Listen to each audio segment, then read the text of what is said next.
Hi, it's Helen Tarrant.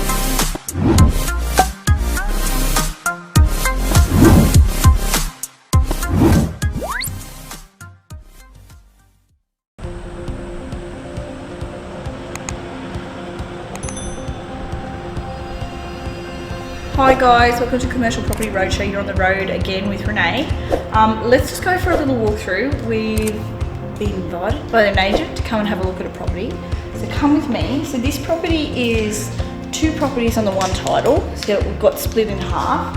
So when the agent tells you that, one of the most sort of important questions is, can we split it again? And we want to know things like, you know, the toilets and the layout and stuff like that, because that's going to allow you to know whether you can split this property again or how, you know, you're going to maintain it in the future, as in, you know, which entry and exits. Because when I show you this one, you're going to see there's two garage entry exits, and if we were to split it, how would we do it?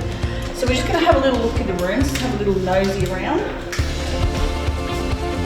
So these guys in here, this particular company does some stuff with scopes for medical, so like when you're doing colonoscopy, things like that, endoscopes and, you know, down your throat, things like that, and also for orthopedic stuff. So there's some scopes with that. They have some of their equipment around, which we'll see. They do have a repair station upstairs, but they're working at the moment, so we won't disturb them with that.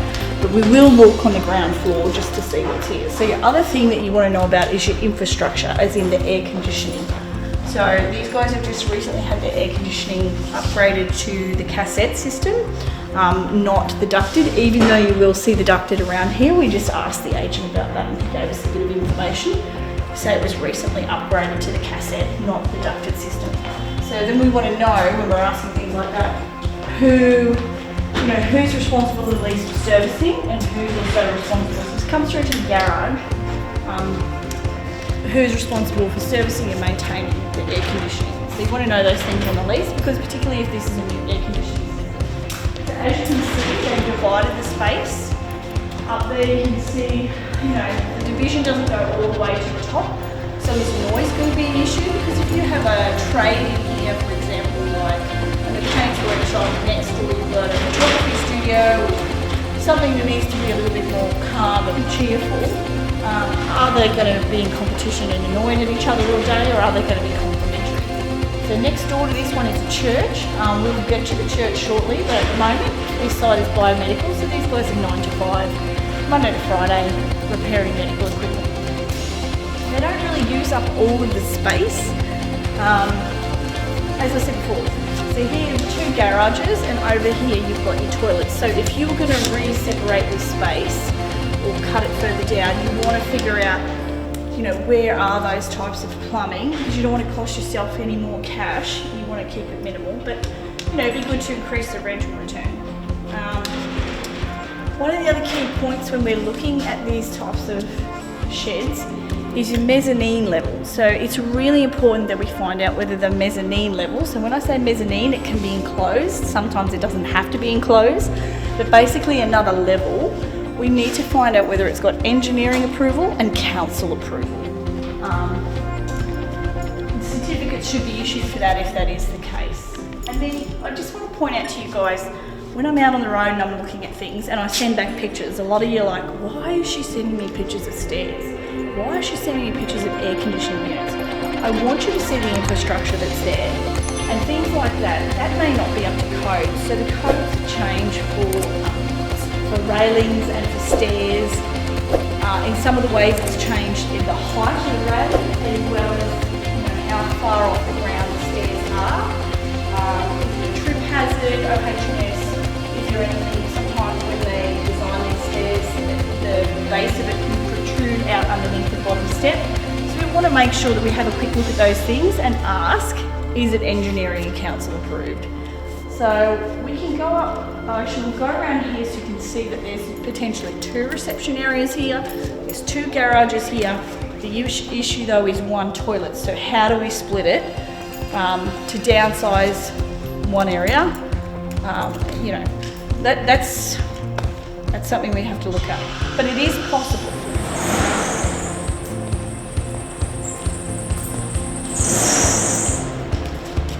So over here is the other reception area. So So that kind of gives you the idea that yes, you could split it. Are we going to make the toilets communal so both parties have access to it, or are we going to somehow give each their own toilets? And you know, your rental return on that can be increased obviously, but maybe not as much as you'd like if you can't provide toilets for the other business. So they're just things to think about when you're purchasing this. The other one is the integrity of the roof.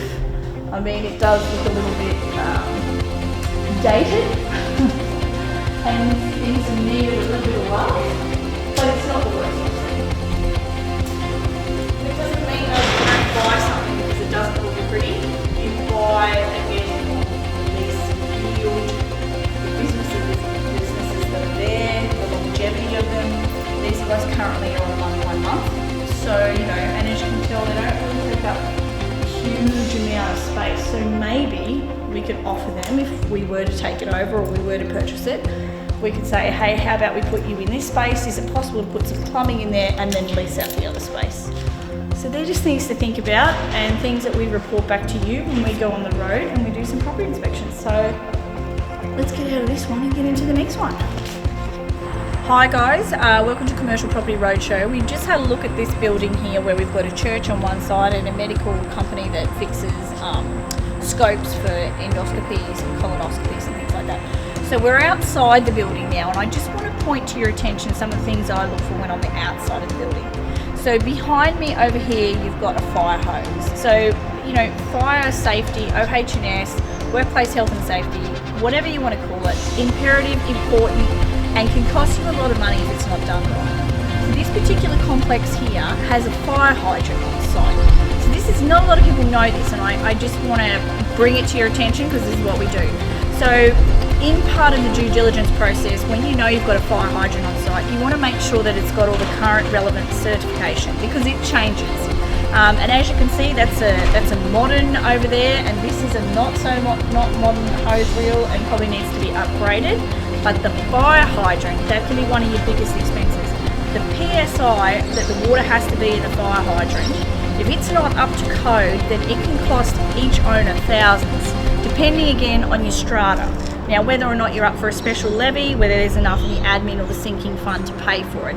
And on the size of these particular, you know, tenancies here, probably each owner would have roughly had to pay between 10 to 20,000 as a special levy to make sure that you can find or do the testing for the PSI. So this particular fire hydrant came back as not high enough PSI, and twice they had to go in to get them up to the standard that it needs to be for the PSI for the fire hydrant.